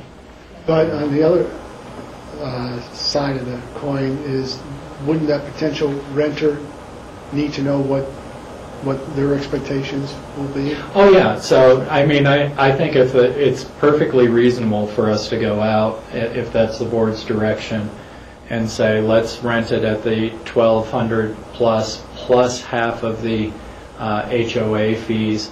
And I think we'll have a sense really quick based on who comes forward and qualifies and how that works, and whether we're hitting our target. And so if that is the board's direction, that's the what we'll put it in the APSHA pool for, and we'll see how that turns out. Rachel and Steve? Yeah, just again thinking about all that's been said recently, and rather than split it evenly in half, what if we make it a total of $1,400, so it's an even number, and that's a little less than half, and see where it goes. Part of me wanting to include some of the HOA fees is I'd hate to see next year a different decision is made and they're all included, and it's such a large bump in 1 year for whoever's the tenant who may, you'd like to have some consistency and stability for the neighbor's sake as well as for the family who's in there. So I would just ratchet my own suggestion back down by about $35 and make it an even number to rent at $1,400. Steve, you're up. I'm thinking that splitting, having the resident pay part of the HOA fee is good, because it makes them realize that they have, they have to assume some responsibility for helping take care of the common area and take pride in their neighborhood. One resident there described that area as the slums of Basalt, so the more we could have community pride. Those are pretty nice slums. Those are pretty nice slums. Also, since we don't know, if we get somebody with $49,000 income moving in there and struggling to make ends meet, we can revisit that in, I presume, in another Well, I think how we'll know 6 months or whatever. Is that true? Yeah, I think how we'll know that is who comes forward to actually rent the unit and at what income levels. So I think folks are going to do that math for themselves as to whether they can afford it. I could be wrong, but Yeah, I mean, thinking, that's the real challenge again, is that we're not having the same market data. So I can't say, well, what is a 3-bedroom rent for over at Centennial or Castle Ridge, where someone doesn't have the commuting cost? Because the reality is this is an income up to 49 with no dependents, but we're not going to have that because it's a 3-bedroom. They're going to have 3 Right. people. Right. And as a minimum, maybe more. But you could easily have a family with an income of $35,000 total apply for this unit. They will be fully qualified for that unit, and it will be 50% of their income. right. And they will be happy to have found something at that price range with 3 bedrooms. You know, I mean, that's the real reality of it. This is just keeps people from higher income competing low, but it doesn't mean lower income.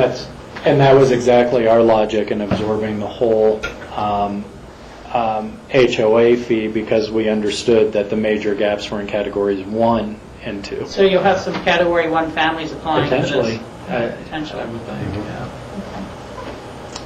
So, there's at least 3 of us feel that there should be at least a portion of the HOA should go towards the monthly.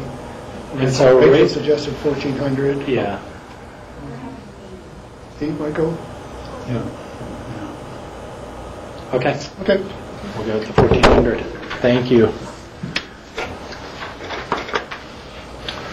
Is that it for MOIs? I believe that is it for MOIs. So then we'll go to future agendas. I'm just going to keep sitting up here if you don't mind, since we're trucking along.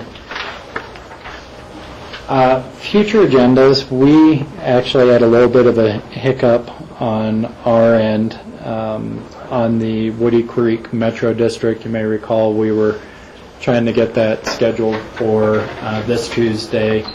We had a scheduling glitch, and so we're trying to get that rescheduled for next Tuesday, which you see has quite a few open spaces on it. Just pull up my future agendas here. So looking at that for February 5th. The other item to talk to you about on February 5th, and this is kind of a combo, I think, open discussion as well as future agenda, but we have P&Z Citizen Board interviews, and these are interviews of our current members who are re-upping. As you all probably know, Ben Gunshaft has their family suffered a loss recently, and it is staff's recommendation. Ben is interested in continuing on in his alternate role, but this is not a good time for him to be taking time away from his family, and so I guess we'd ask the board's indulgence to allow him to continue on in his alternate role without coming in for that interview next week. That's good with me. Okay. Thank you for that. And then we will... So you'll readjust that so we're not taking an hour for 2 interviews? Right, no, so we'll readjust that. We'll add in, as long as we can coordinate with Rhonda, the Woody Creek Metro District discussion, and I think, frankly, right now, the way it looks is we will have a longer break between our regular meeting and the joint meeting with the City Council, which starts at 4 that day.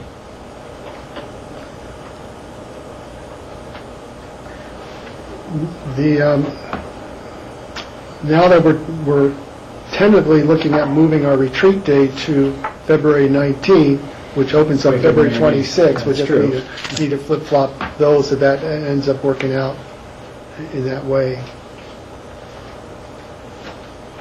Rachel? Well, the other thing on this agenda is I think we may need more time on the 1030 Translator Advisory Board bylaws. I mean, that's a pretty tight discussion at a half hour. So as you're readjusting that schedule, I would suggest more time there. And I don't know how others feel, but would you rather, I mean, is it possible to start later in the day since we're going to 6 o'clock with the city council and not have a gap so much at the end? I mean, that's just my question to the board, how others feel about that. We could do that. Yeah, well, let's tighten that up and see if we could fill that gap up and start it a little bit later in the day, that's fine. If we're not going to fill that space. Yeah. But I think Rachel's right. I think we should probably allow an hour for the advisory board bylaws. Okay. Yeah, I agree. So, citizen board interviews, they should go fairly quickly and smoothly. They're just basically reapplying for the same boards. Then moving on to February 12th and 19th,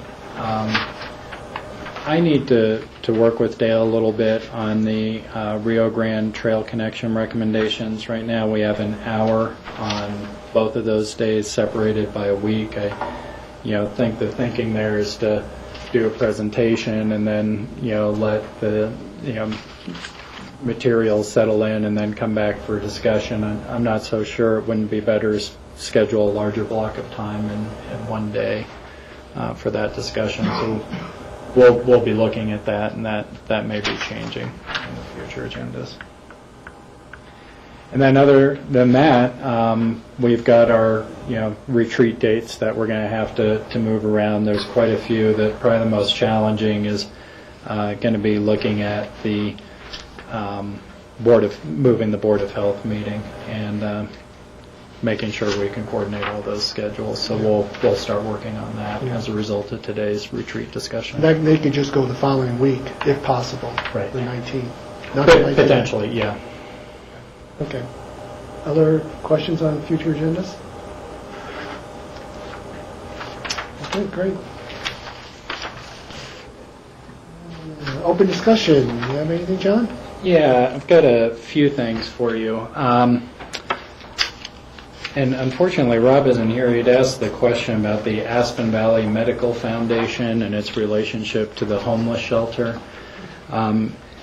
In fact, the Aspen Valley Medical Foundation did become the Aspen Valley Foundation, and it was and continues to be the umbrella organization for the Aspen Homeless Shelter. So they're administering the homeless shelter. You may recall we got a thank you letter, and is on Aspen, I think Aspen Valley Medical Foundation letterhead versus Aspen Valley Foundation letterhead, which caused some confusion. So just for clarity, that's the relationship. On February 5th, Garfield County has sent an invitation for staff or board members to attend a commissioner meeting. They are preparing their comments on the application to permit drilling in the Thompson Divide, the SG interest applications in the Thompson Divide that are in Garfield County. They are preparing their comments to the Colorado Oil and Gas Conservation Commission.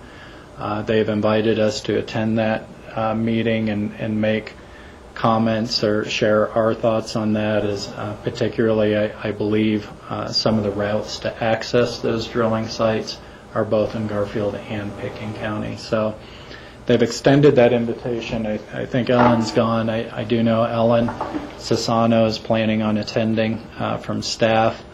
And the offer is also out, or an invitation is out for a board member or members to attend on that day.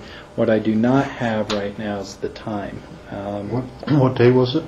February 5th. So let me see if I've gotten an update. Yeah, the top of our agenda says something, and it also says to be rescheduled. Local government liaison Mark Morton, hearings unit manager Robert Frick, and director Matt. That's Somebody? different. That's Okay, That's a different item, yeah. Okay. It's oil and gas. Let me just see if they've got a time. Why It's is it? during their commissioner work session, so I'll have to look. Why is it that Garfield County is going to provide comments to the So, Colorado Oil and Gas Yeah. Commission, and then Are we going to do the same See, thing? because so how it works is when there's an application to permit drilling, an APD that's submitted, the COGCC has a window to either issue or deny a permit. Within that window, they allow the local government in whose jurisdiction the drilling is to occur an opportunity to submit comments on the permit and ask for conditions to be put on that permit.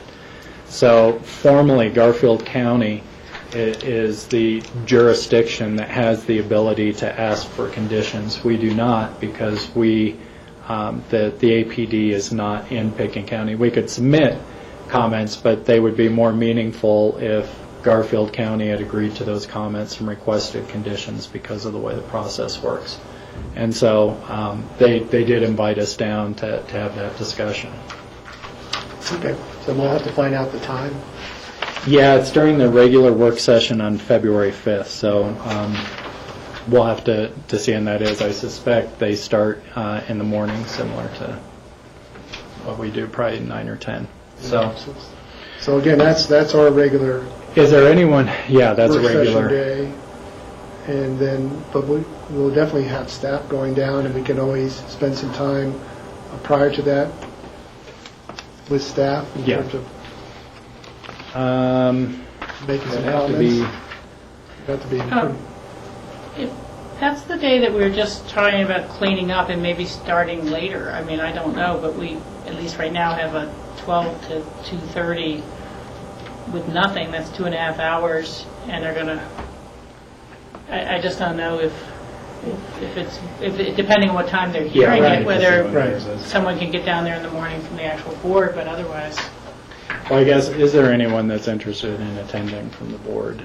Or would the board like to send a representative? Would be an appropriate discussion, and then we can work around the Well, I schedule. guess if time would allow, we'll have to, let's see what time it's going to be on their agenda. And then regardless, I think we need to see whether we could fit some time in with staff for our comments, for staff to deliver to them. Okay. And then we would look at the 29th then. Now, today's the 29th, of course, so there isn't really time There before isn't that any meeting. time. Yeah. No. Well, staff will draft up some comments between Ellen and Chris.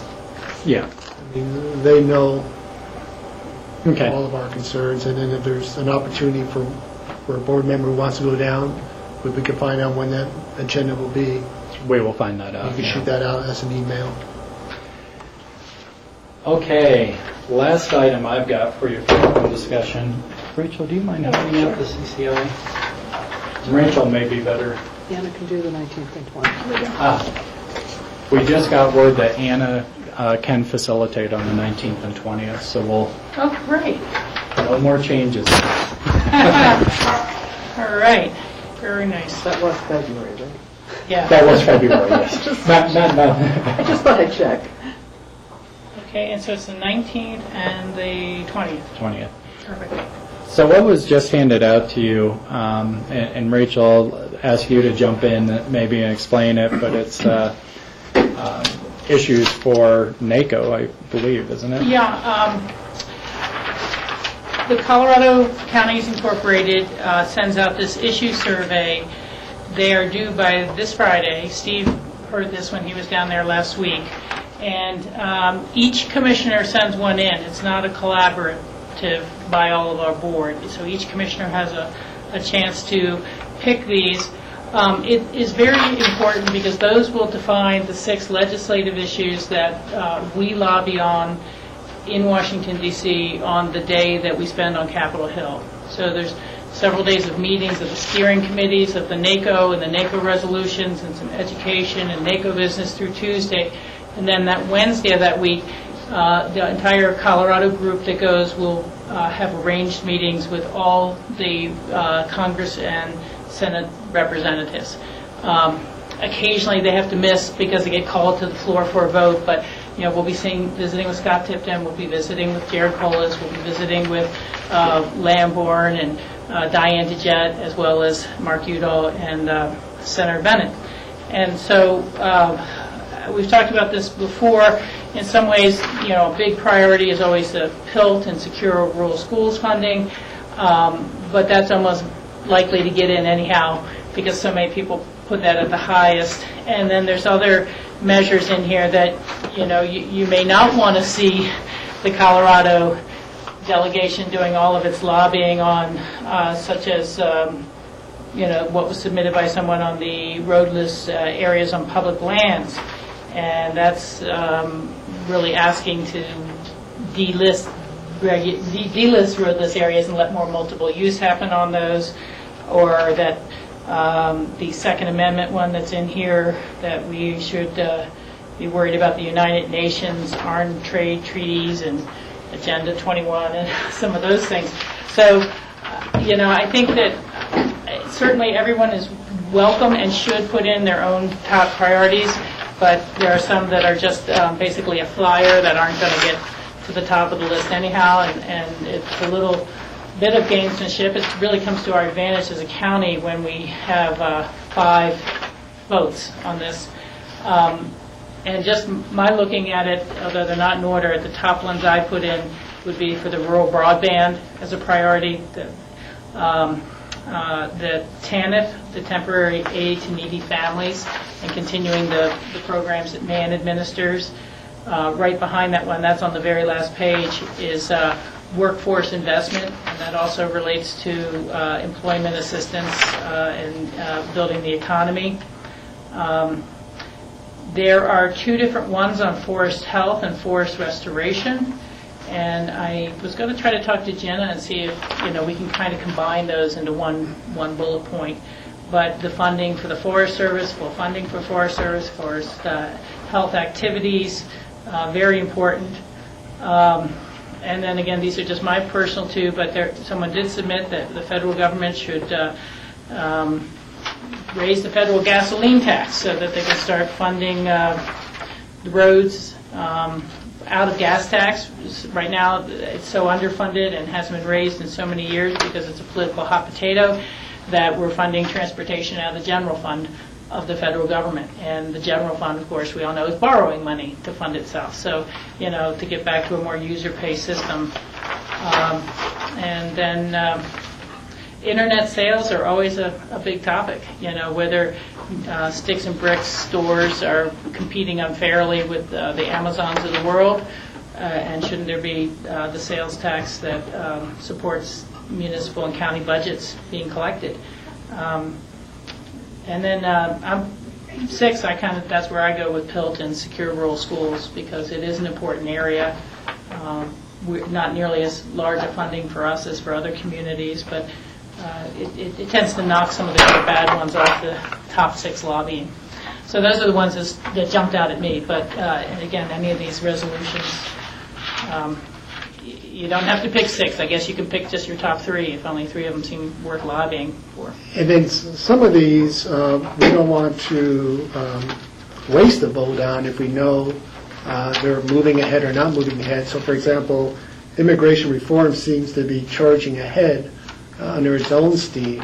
And particularly with some of our representatives, it does. So that, I agree with you, because that has particularly, and that's charging ahead on one, so maybe we would not want to waste a vote on that. On the other hand, the Second Amendment is very divisive, so again, maybe we don't want to. We don't want to vote on that, and we want to vote for other things that would come forward, perhaps. That would come forward.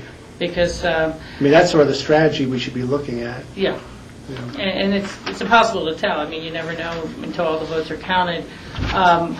Opposed listing of the greater sage grouse is certainly going to get a lot of people's votes on this one, but sage grouse is not a big issue in our county. There's concerns about whether the Clean Water Act goes too far or not, or keeping up our clean energy agenda would probably be a good one, but which are going to fall off, and it's, as you said, George, just kind of a flyer of a vote. I don't know.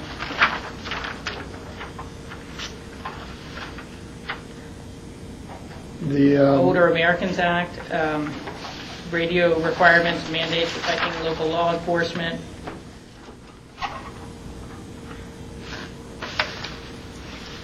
any questions that Rachel maybe could help answer on some of these? Comment about the federal gas tax one. I was reading about how some states are increasing their own gas tax and others are not doing that because they see there's going to be more vehicles are using less gasoline, and some vehicles are not using any gasoline at all, so they're looking at a shift to some different method of collecting the tax on taxing the vehicle or some other mechanism besides the gas tax. So that could affect the discussion on the federal gas tax.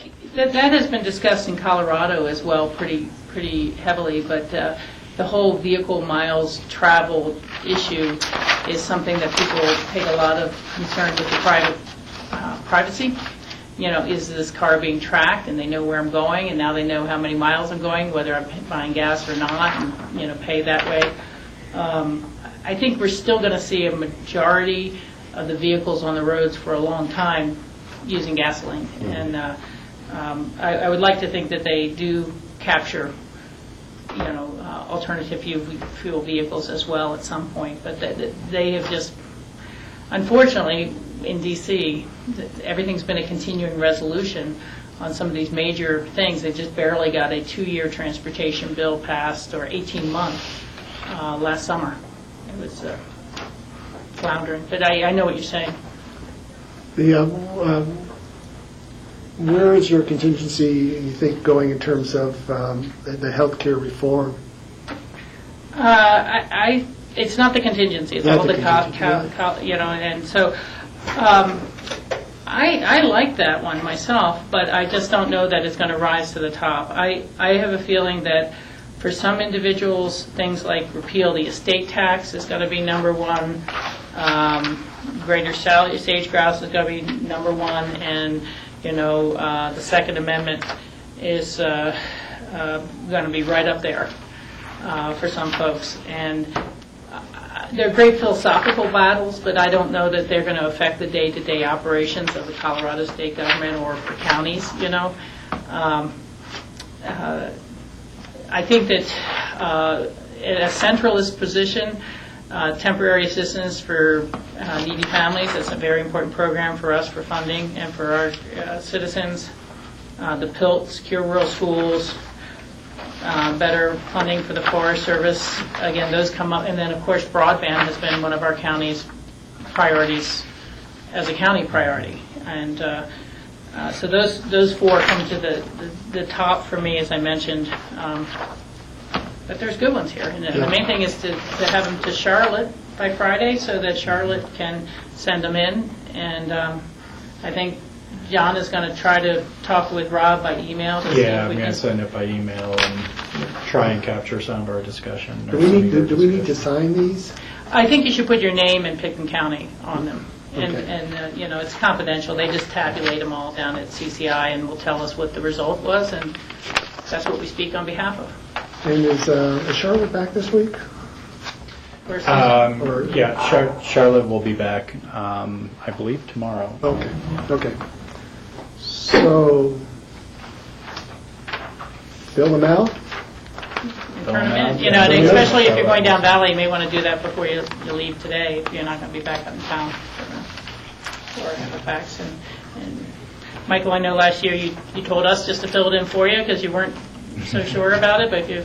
Well, I mean, my view is that, you know, the more consensus we have, the better off we are. So my feeling would be if Rachel's going to be a representative, we just follow Rachel's slate. I don't have, you know. So that was my view last year, it's my view this year. Yeah, I think if we all voted the same, we have a better chance of stack the deck a little bit and maybe get something up in the top 6. Yeah. Should we try to make a stab at that, George? Or? Yeah, I mean, let's, you know, I had broadband. That's what you suggested. Yeah, absolutely. And then I had both of the forest health and restoration. I had health care, because I think that's going to be really important for us as a state. Then I had the PIL and the TANF programs. So maybe the only one that's different from yours is where if you substitute something for health care, you substitute the federal gas tax. Or the workforce investment. Yeah. Yeah, because I just don't know if they're going to combine. The forest health ones just seemed so very similar. Increased funding for wildfire, forest management, management of implementation of management plans, timber industry, funding for air tankers. You know, it just seems they're very, very similar. But the one is more direct to, you know, fire. So, I don't have a clean copy left here, I guess, anymore.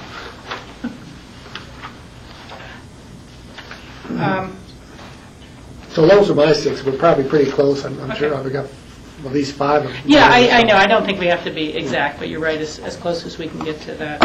I would agree with those priorities, George.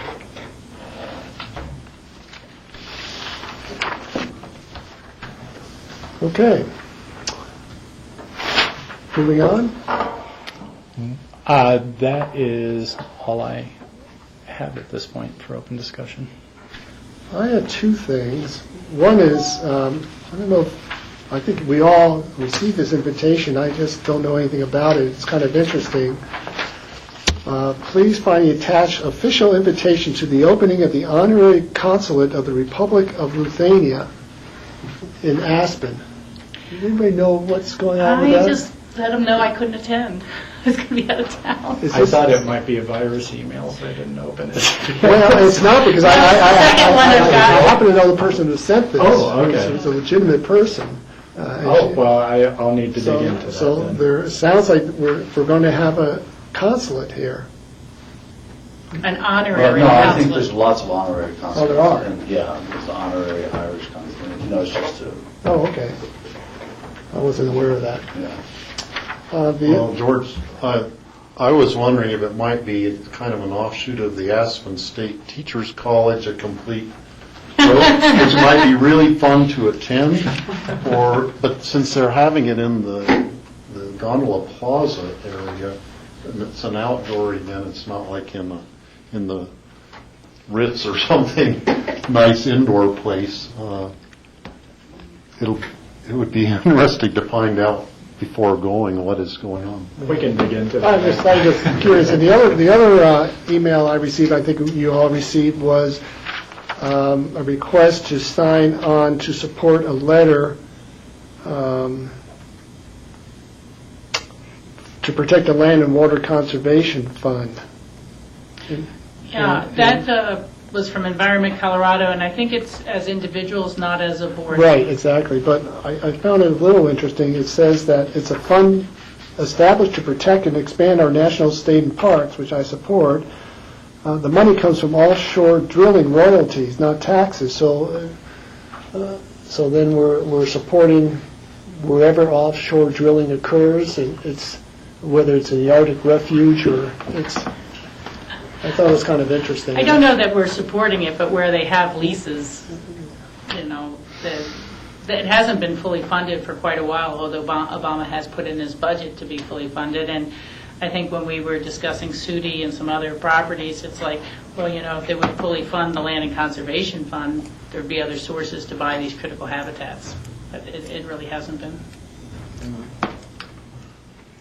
Yeah, it seemed like a good principle to me to have that be fully funded. And I was surprised that their funding mechanism was the royalties from the offshore drilling to fund it. That's always been, that's what created it for some reason. Yeah. It's kind of similar to the lottery funds in Colorado going to fund open space and parks and things. Okay, that's all I had. I just thought both of those were kind of interesting. Anybody else have anything for you, Steve? I had a phone call from Lou Butner, who's was involved. He's a surveyor. He lives right close to you. And it had to do with the addressing ordinance. And he described a whole other system of addressing, which apparently, he called it Ma Bell, was the one who kind of put the addressing ordinance in place back in the 1970s.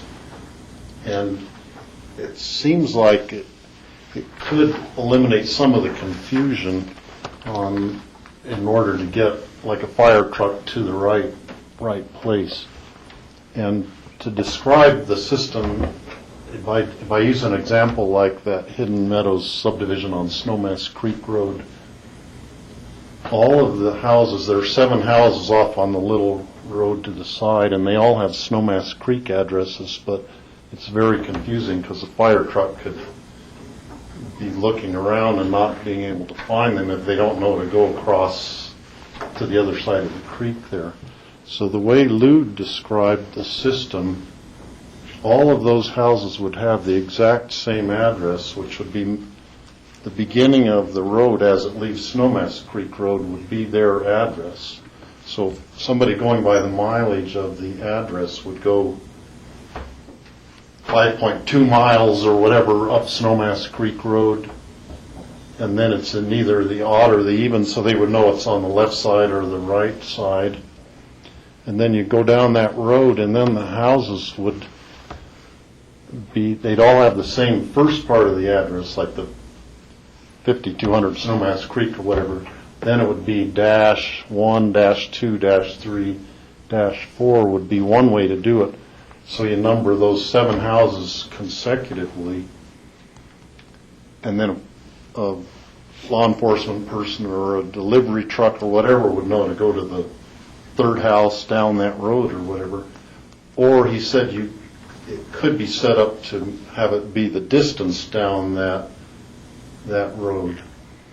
And there's a certain logic to this. It'd be less confusing because you would know that the house is on Snowmass Creek Road, for instance, and not have some new name that might be confusing and get somebody completely to the wrong part of the county looking for an address. And he said that this was what Pickett County had adopted back in the, originally in the 1970s or 80s. And it wasn't put into effect that way because nobody has an address with the one thing and then a dash. Yeah, I don't. 1, 2, 3 or something isn't what happened. But I was wondering if we could somehow do some research into the history of the addresses back into the 1970s. And he mentioned my dad as having been involved in it at some point, so that would have been the 1980s. But well, we can certainly, I know staff has done a lot of work on that. I can't recite the history. I do know it is challenging to switch addressing protocols midstream. It tends to cause other kinds of conflicts, but we can certainly look at that history and whether that kind of system would really be solving the problem. So we can have Cindy come back and talk about that. Yeah, good, thanks, Steve. Anything else? Nothing for me. Okay, so we can. Yeah, before we call it, I sent John an email because I'm concerned that he had another item for exec. I think it does personnel. It'd be under personnel, wouldn't it? It would be under personnel, which I do not know the citation for off the top of my head, but it would be appropriate for you to, if you wanted to, call the special meeting and then take a break, and we can have the executive session motion when we come back. Yeah, either way, I can call a special meeting for the purpose of going to executive session. I'll just need to wait to determine what the motion will be needed in regards to the exec session. Well, I would make a motion just to go into a special meeting. Yeah. Well, I could just call a special meeting. I don't need a motion for that. Oh, you So, did. no. That's right, John is determined we Clarified can that. just So call a special I call a special meeting. meeting for the purpose of going into exec session. But we have to vote on exec. Okay. So should we take 5-minute break until John can come down and tell Yeah, us all let me about- run up there. Yeah. Not sure. Grassroots, we're going to take a 5-minute break. Can they go? Or are you just going into exec grassroots? Yeah, they may want to film the Going in. the going motion? into exec, yeah.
All right, I would accept a motion to go into executive session for the purpose of discussion of housing property acquisition pursuant to CRS 24-6-4024A, open records request pursuant to CRS 24-6-4024B, and personnel pursuant to CRS 24-6-4024E. So moved. I have a question, George. Yes. I asked for some clarity on the property acquisition, what that was, and John Peacock said he would offer some, but he's not present, so. Sorry, I can't help you. I can take a guess. I believe it's regarding possible acquisition for a affordable housing unit down the Basalt. I knew that. Okay. It was one of those discussions we never got to last time. Right. The nature of the tenor, I'm not sure. Yeah, it's, You know what I think, George. yeah, I think it's on one of the Elk Run Villas where there's a unit under contract, and we didn't have the discussion in terms of whether we wanted to offer a backup contract on that. Okay, so I'll second that. Any further discussion? All in favor, say aye. Aye. Okay, great. Thank you, Grassroots.